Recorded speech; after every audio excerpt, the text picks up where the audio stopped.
we look around, it's clear that mental health is something affecting many of us, whether we realize it or not. Statistically speaking, many of us will likely experience a mental illness at some point in our lives. In fact, millions of people deal with mental health issues every year.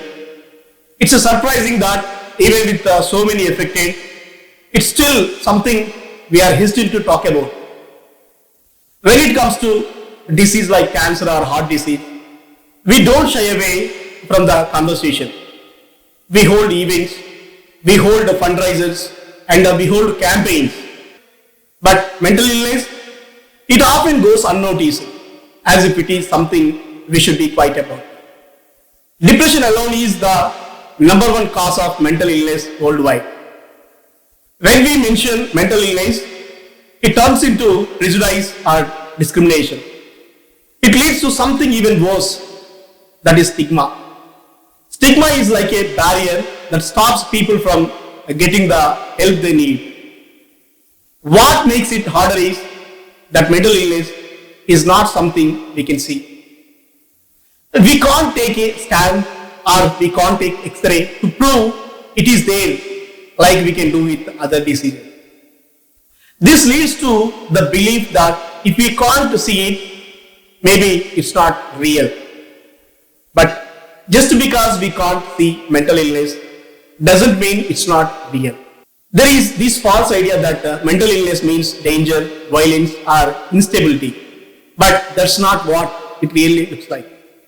Unfortunately, movies, TV shows, and news reports often reinforce these stereotypes, making the problem worse. As a result, people with mental health issues, they end up feeling isolated, judged, and ashamed of something that's not their fault. This stigma even affects their chances in life, jobs, relationships, and housing. They can become harder to secure just because of these misunderstandings. So, what can we do to change things? It is actually quite simple. We need to start talking about mental health in an open and respectful way. Education is key. It helps clear up misunderstandings and breaks down stereotypes. We don't need to have all the answers, but we can start by showing empathy and treating people with mental illness like anyone else, because that's who they are. They are people. Have you ever noticed how animals running from a lion feel fear only when the danger is real? But we humans do the opposite. We overthink and stress about situations long after they are gone. That constant worry can harm our body. Our minds store emotions for a long time. We might not feel the physical pain of an accident that happened years ago, but we still remember it and can feel the emotional pain. It's because our bodies change over time, but the thoughts in our minds stay the same unless we deal with them. If you have a positive feeling, your body releases happy hormones like endorphins. But if you had negative feelings, stress hormones like cortisol took over, making you feel worse. It's not the situation itself, but how we react to it that affects us. Sometimes we harm ourselves without even knowing it. If we hold onto negative feelings, we cause damage to our own bodies. So, how can we stop this? We need to stay connected with others, share our thoughts, and have strong relationships. It's been found that people who feel lonely are more likely to fall ill than those who have close connections. When we are stuck in negative thoughts, we are trapped. There is always a way out. We need to fill our minds with love, passion, and gratitude. The mind is powerful enough to heal the body in some cases just through belief. But the opposite can happen too. Negative thoughts can make us ill. Have you ever heard of games that encourage harmful behavior, like the Blue Whale game? The people behind it are not physically forcing anyone to do anything. They manipulate the minds of vulnerable individuals, pushing them to harm themselves. That's how powerful the mind-body connection is. To combat such negativity, we need to share our emotions. If you don't have someone to talk to, try writing in a diary. It helps to release those emotions onto paper. By the time you finish writing, you will feel lighter, as if you have shared your burden with someone. Let's sit straight, take a deep breath, and calm our minds. When we do this, our bodies respond by releasing those happy hormones that heal us from the inside out. When we are together, we feel stronger, more resilient. And that's why having people around us, being part of a community is so important for our mental health. Our brains are wired this way. We all need someone to walk with us when things feel too heavy to carry alone. Suicide is one of the leading causes of death, especially among young people. But the truth is, it's preventable. It's not just a problem for one person to solve, it's something we all need to work on together. Mental health doesn't just affect a few, it touches everyone. And the more we understand that, the more lives we can save.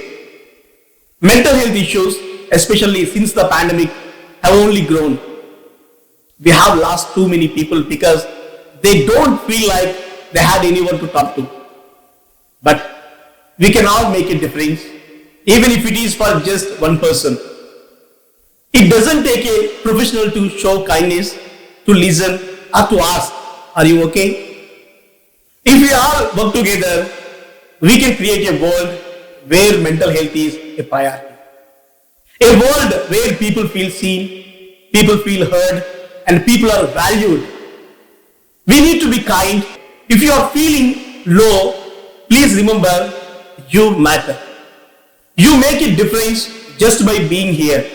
So let's stand together. Let's help each other climb the Mount Everest. Life might be messy, but we don't have to face it alone. We are worth it. You are worth it. Constantly comparing ourselves to others can really mess with our mental health. Research shows that when we envy others, it can actually lead to depression. It might seem like no big deal, just a quick moment of thinking, why do they have it all? But these little moments add up and they slowly eat away at our mental strength. It's normal to feel sad when things don't go our way, but when we keep feeling sorry for ourselves, it becomes a problem. We stay stuck in that feeling and forget to look for solution. But even if we can't solve every problem, we can always try to make things a little better. Sometimes we think, if I work hard, I deserve success. But life doesn't always work like that. The world doesn't owe us anything. Waiting for things to magically happen because we think we deserve it only lead to disappointment. But once we realize that the world doesn't owe us, we become free. It means that just because we have had tough times, we are not stuck there forever. We have the power to change things. Changing our bad mental habits is not easy. It takes work. We need to recognize those thoughts that keep us stuck and replace them with healthier ones. It is like building physical strength. You build mental strength by practicing good habits like gratitude, but you also have to stop the bad habits like comparing yourself to others. And it's not just about thinking positively all the time, it's about accepting the tough emotions. When we are sad, angry, or scared, we try to avoid those feelings. But the only way to get through them is to face them. Feel the sadness, then move on. Trust that you can handle the discomfort and grow stronger because of it. Remember, the only person you should compare yourself to is who you were yesterday. Life is not always fair, but that doesn't mean it can't get better. We all have the ability to shape our own world, but first we have to believe we can. By letting go of bad mental habits and building mental strength, we can face whatever comes our way and we can move forward with hope. We often think that when someone is depressed or anxious, they are broken or they are weak. But that's not the case. What many of us are going through is not a sign of failure or something wrong with us. It's about unmet needs. It's about something missing from our lives. When someone feels lost or down, it's not their job alone to fix it. We are all in this together, just like a group, supporting each other. One of the biggest problems today is that we feel so disconnected. Many of us feel lonely even in a crowd. Study shows that a large percentage of people don't feel close to anyone.